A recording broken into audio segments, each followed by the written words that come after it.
আসসালামু আলাইকুম। আজকে মিরপুর চিড়িয়াখানায় আসলাম ঘোরার জন্য। তো আজকের ভিডিওতে আপনাদেরকে জানাবো চিড়িয়াখানার টিকিট এবং ভিতরের কোথায় কি রয়েছে বিস্তারিত জানতে পারবেন ভিডিওতে। তো শুরুতেই যারা মিরপুর চিড়িয়াখানায় আসতে চান তারা মিরপুর ১ নম্বর সনি সিনেমা হল স্কোয়ারের সামনে সনি সিনেমা হলের সামনে নামবেন।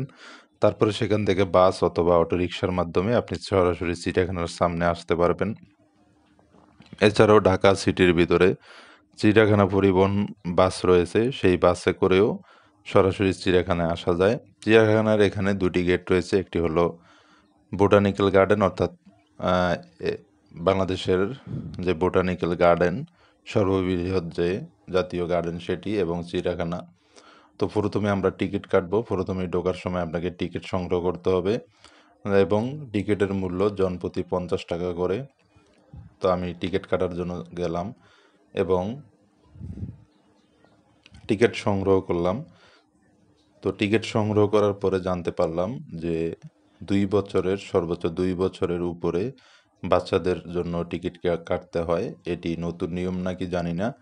কিন্তু এখন তাদের যেই নোটিশ সেটি হলো যে ২ বছর পর্যন্ত ছাড়, ২ বছর পার হলেই আপনাকে টিকিট সংগ্রহ করতে হবে বাচ্চাদের জন্য। তো টিকিট কাটা শেষ। এখন আমরা ভিতরে প্রবেশ করব। ভিতরে প্রবেশ করার সময় অবশ্যই আপনার টিকিট চেক করে তারপর টিকিট জমা নিবে। তারপরে আপনি ভিতরে ঢুকে যাবেন। তো আমরা টিকিট জমা দিলাম। এখানে গেটে লোক আছে, সিরিয়াল দিয়ে আপনি ঢুকতে হয়। তো আমরা সকাল সকাল ঢুকেছি, এজন্য কোনো সিরিয়াল নেই, একদম ফাঁকা। সকাল ৯টায় চিড়িয়াখানার গেট খোলা হয়। সরকারি ছুটি সহ সকল দিন চিড়িয়াখানা খোলা থাকে, সাপ্তাহিক বন্ধ থাকে একদিন। তো প্রথমে ঢোকার পরেই দেখতে পাচ্ছেন এখানে খুবই মনোরম পরিবেশ, অবশ্যই আপনাদের ভালো লাগবে। তো ঢোকার পরেই প্রথমে আপনার হাতের বাম পাশেই দেখতে পারবেন বিশাল বড় একটি এরিয়াতে অনেকগুলো হরিণ। এখানে ঢোকার পরেই এই হরিণগুলোকে দেখতে পারবেন।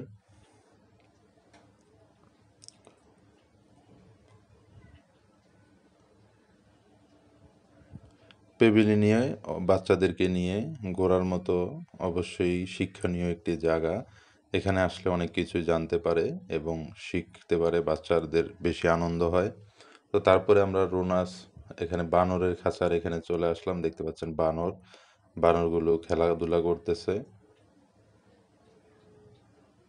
এবং বানরের দোলনাও আছে এখানে বা বানরের খাঁচার ভিতরে তাদের সময় কাটানোর জন্য রশি দেওয়া রয়েছে এবং দোলনার ব্যবস্থা করা হয়েছে বানরের খেলাধুলা করার জন্য।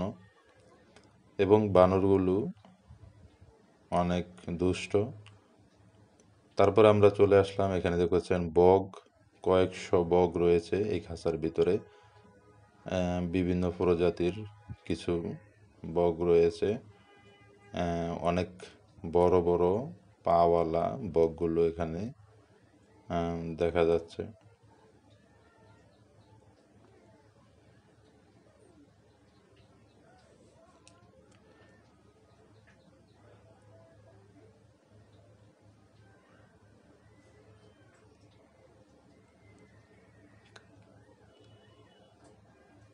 চিড়িয়াখানায় একটি বিশেষত্ব হলো চারদিকে ঘর। আপনি এলোমেলো হয়ে যাবেন যে কোন দিকে যাব আগে, কোন পাশে যাব। তারপরে এখানে দেখতে পাচ্ছেন royal Bengal tiger. Royal Bengal টাইগারের খাঁচার কাছে চলে আসলাম। এই দেখতে পাচ্ছেন টাইগার মামা এদিক সেদিক ঘোরাফেরা করছে মানুষজন দেখে। এবং এখানে সত্যি বলতে খাঁচার ভিতরের প্রাণী আর বাহিরের প্রাণীর কিন্তু একটু ব্যবধান হয়, কেননা এখানে বন্দি অবস্থায় থাকে। তারপরও যতটুকু দেখলাম অনেকটাই কালার এবং বোঝার মতো বেশি একটা ব্যবধান হয়নি যে এটি বন্দি অবস্থায় শুকিয়ে গেছে একটু। এখানে সিংহটা শুয়ে আছে, আফ্রিকান সিংহ।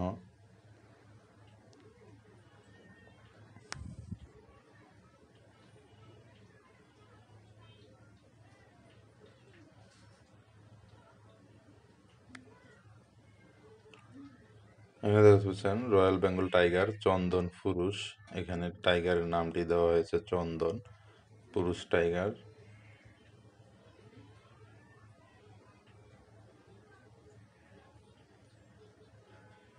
এই যে দেখতে পাচ্ছেন রয়্যাল বেঙ্গল টাইগারটি এদিক সেদিক ঘোরাফেরা করছে।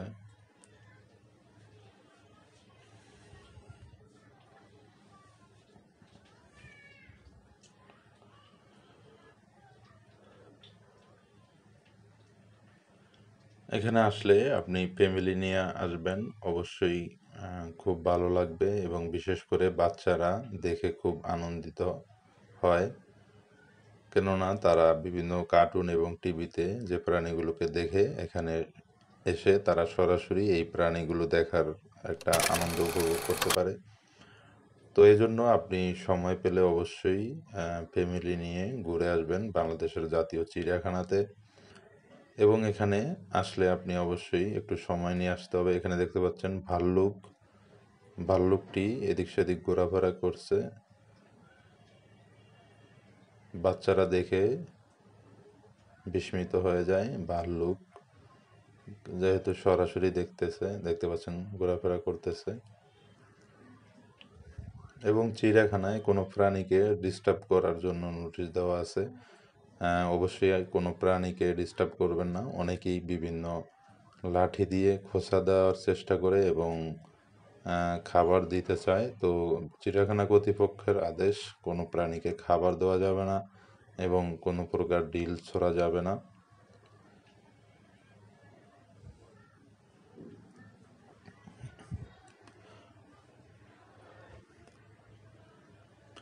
তারপরে এখানে দেখতে পাচ্ছেন ইমু পাখি। এটি ইমু পাখি। দেখতে পাচ্ছেন কত বড় পাখিগুলো, অনেক বড় পা এবং গলা বিশিষ্ট এই পাখিগুলো। তো আমরা এখন যাব ময়ূরের খাঁচার কাছে।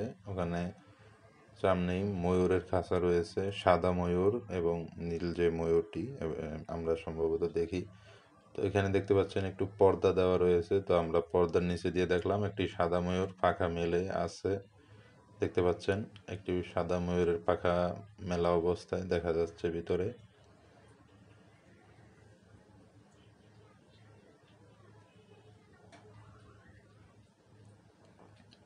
অনেকগুলো সাদা ময়ূর এখানে দেখতে পাচ্ছেন।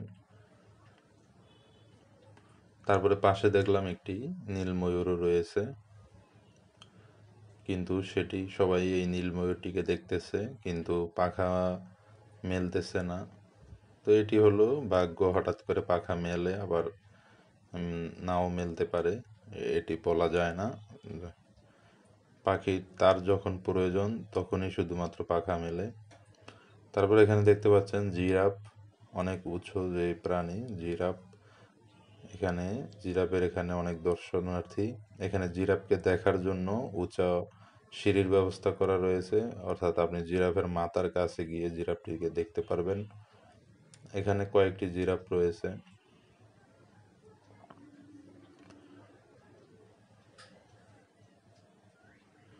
এখানে দেখতে পাচ্ছেন জিরাফের খাবার দেওয়ার জন্য যাচ্ছেন একজন কর্মচারী।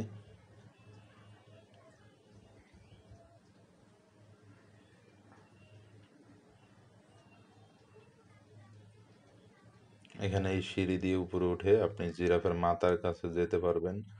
দর্শনার্থীদের জন্যই এটির ব্যবস্থা করা হয়েছে, অর্থাৎ আপনি জিরাফের একদম কাছাকাছি গিয়ে জিরাফকে দেখতে পারবেন এই জন্য।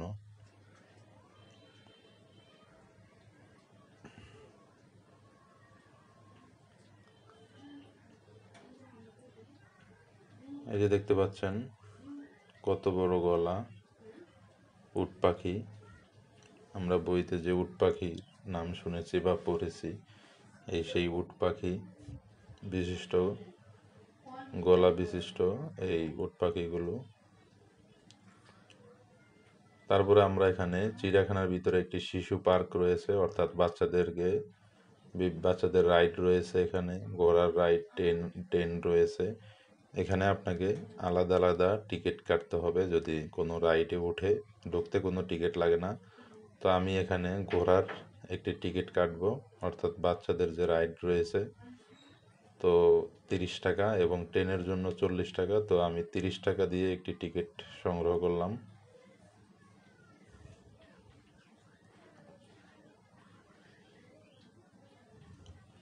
এবং টিকিট জমা নেবে। টিকিট জমা নেওয়ার পরে আপনার বাচ্চাকে আপনি ঘোড়াতে তুলে দিতে হবে নিজ দায়িত্বে। তো কয়েকজন হয়ে গেলেই তারপরে বেলের মাধ্যমে স্টার্ট করবে।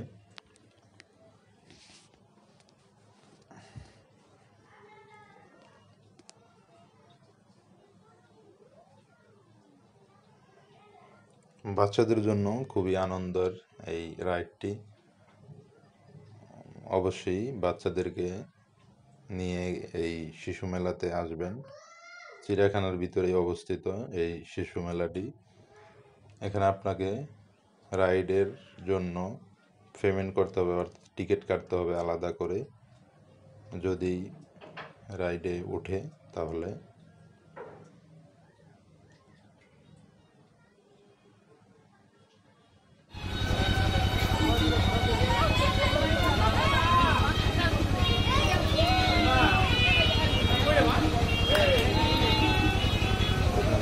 ট্রেনও রয়েছে বাচ্চাদের জন্য।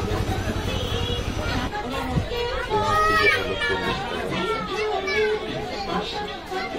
তো এখানে মামু মামু শেষ। অর্থাৎ নিজে তুলে দেবেন, আবার নিজে নামিয়ে নিতে হবে। তারপরে আমি দেখতে পাচ্ছেন যে ট্রেনের টিকিট হলো 40 টাকা। টিকিট কেটে আপনাদের ট্রেনে উঠতে হবে। 120 টাকা দেওয়া যাবে। এখানে দেখতে পাচ্ছেন শকুন রয়েছে এবং ঈগল পাখি রয়েছে। এই যে উপরে বসে আছে। বন্দি অবস্থায় প্রাণী কতটুকু সুস্থ থাকবে এটি আপনারা অবশ্যই বুঝেন। তারপরে এখানে দেখতে পাচ্ছেন মায়া হরিণ, কেননা এগুলো হলো বনাঞ্চলের প্রাণী। তো এখানে যেহেতু খাঁচার ভিতরে বন্দি রয়েছে, এই জন্য একটু নিস্তেজ থাকে প্রাণীগুলো। এবং যে কোনো প্রাণী গড় আয়ু বন্দি অবস্থায় অনেকটাই কমে যায়। তারপর দেখতে পাচ্ছেন গন্ডার। এখানে দেখতে পাচ্ছেন গন্ডারটি শুয়ে আছে। আমরা জানি যে গন্ডারের চামড়া অনেক মোটা হয়, বাস্তবে তাই দেখলাম। চামড়াটি অনেক মোটা এবং বালির ভিতরে শুয়ে আছে আফ্রিকান গন্ডার। তারপরে দেখতে পাচ্ছেন হাতি দেখা যাচ্ছে। হাতি পায়ের শিকলের মাধ্যমে বেঁধে রাখা হয়েছে এবং হাতিগুলো অনেক দূরে থাকে। এখানে ব্যারিকেডের ব্যবস্থা আছে এবং চারপাশে খালের মতো খনন করা রয়েছে। এটি হলো হাতির গেট। এশিয়ান হাতি। হাতির খাবার কলা গাছ এবং বিভিন্ন সবজি, মিষ্টি কুমড়া খাবার দেওয়া হয়। বড় বড় ধরনের খাবার হাতি খায়। তো হাতি যেহেতু অনেক বড় একটি প্রাণী, এজন্য হাতির পায়ের ভিতরে শিকলের মাধ্যমে বেঁধে রাখা হয়েছে।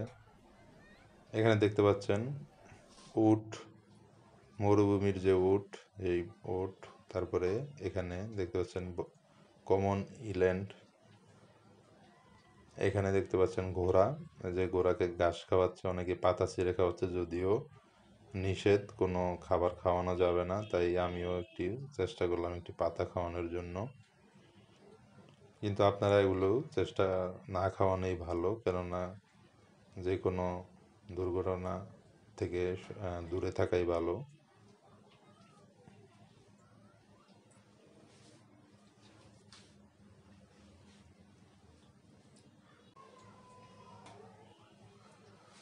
একটি কাঁঠাল পাতা খাওয়ালাম ঘোড়াকে। তারপরে অ্যারাবিয়ান ঘোড়া, দেশি ঘোড়া। দেশি ঘোড়াগুলো একদম ছোট। এখানে দেখতে পাচ্ছেন জেব্রা। তারপরে গাধা, আমরা যে গাধার গল্প বলি, এই গাধা বাচ্চাদেরকে অবশ্যই দেখাবেন। তারপরে এখানে দেখতে পাচ্ছেন সাপ, অনেক বড় বড় সাপ। এই যে দেখতে পাচ্ছেন অনেক মোটা মোটা এবং অনেক বড় বড় সাপ, যেগুলো কখনো দেখেননি।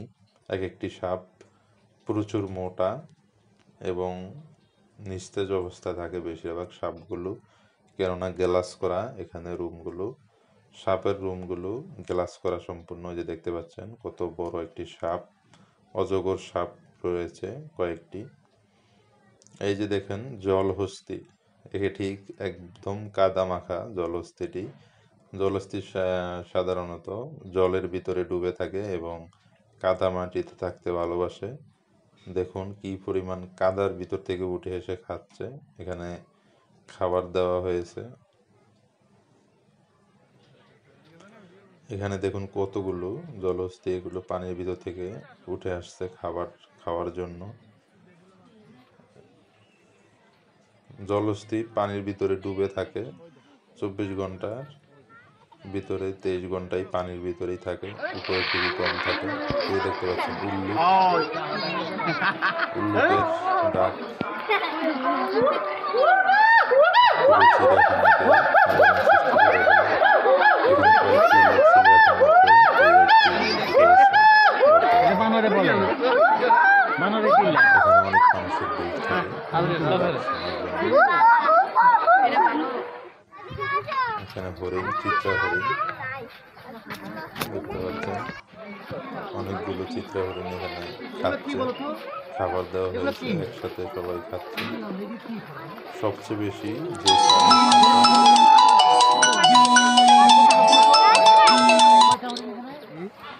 সবচেয়ে বেশি যে প্রাণী সেটি হলো হরিণ।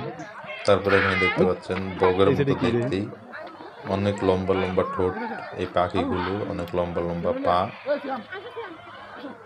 ও আচ্ছা, ওইটা কি উড়ি উড়ি সিফান? চিড়িয়াখানায় আসলে এটার আপনি গলা অনেক বড়। এমন কিছু গলা প্রাণী আছে, দেখতে রাখছে পারবেন নাকি ওটা যেগুলো থলি? কখনো দেখেননি বা নামও জানেন আর না। উপরে এরকম কিছু প্রাণী উপরেটা দেখা কি? যায় যেগুলো বাংলাদেশে অস্তিত্ব নেই। টিউমার নাকি হয়েছে মনে হয় না? বিশ্বের বিভিন্ন দেশ থেকে অসুখ। সংগ্রহ করা এই প্রাণীগুলো এখানে দেখতে পারবেন।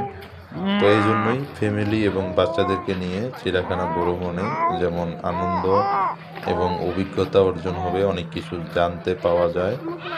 তো এই জন্যই আপনারা অবশ্যই সময় পেলে মিরপুর চিড়িয়াখানায় চলে আসবেন।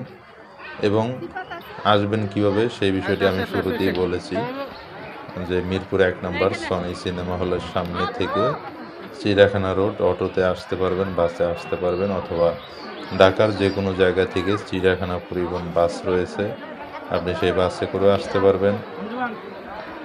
এবং ভিতরে আপনার ফ্যামিলি নিয়ে আসলে বসার জন্য জায়গা রয়েছে, খাবার দাবার নিয়ে আসতে পারেন এবং একটু সময় নিয়ে আসলে ঘুরতে পারবেন। তো আমরা যেহেতু সকালে ঢুকেছি এবং বিকেলে আমরা বের হয়ে যাচ্ছি, আমাদের ঘোরা শেষ, তো আমরা গেটের দিকে এগিয়ে যাচ্ছি বের হওয়ার জন্য। তো আমরা যেই টাইমে বের হচ্ছি ওই টাইমে অনেক মানুষ ঢুকতেছেন, বিকেলের টাইম। তো আমাদের বাসা একটু যেহেতু দূরে, তো আমরা আগে ভাগে বের হব। তো আমরা খাবার নিয়ে আসছিলাম, ভিতরেই দুপুরের খাবার দাবার হয়েছে এবং আমরা এখন বের হয়ে যাচ্ছি। তো যারা দূর থেকে আসবেন তারা অবশ্যই খাবার দাবার নিয়ে আসবেন এবং প্রয়োজনীয় কিছু জিনিসপত্র নিয়ে আসতে সবচেয়ে ভালো হয়। তো আমরা বের হচ্ছি, বাহিরে অনেক মানুষ, যেহেতু বিকেলবেলা দেখতে পাচ্ছেন কি জমজমাট, অনেক খেলনা, অনেক বেলুন বাচ্চাদের জন্য। এখানে পুরো চত্বরটি মানুষ মানুষ ভরপুর দেখতে পাচ্ছেন, যেহেতু বিকালের চিত্র এটি। তো আপনারা যারা চিড়িয়াখানা ভ্রমণ করেছেন কেমন লেগেছিল অবশ্যই কমেন্ট বক্সে জানাবেন, এবং যারা এখনো যাননি তারা অবশ্যই চিড়িয়াখানা ভ্রমণে যাবেন এবং অনেক বিষয়ের জ্ঞান অর্জন হবে এবং আপনার বাচ্চাদের অনেক বিনোদন পাবে এবং অনেক কিছু জানতে পারবে। সরাসরি অনেক প্রাণী দেখতে পারবে। তো সবার সাফল্য কামনা করছি, সবাইকে ধন্যবাদ।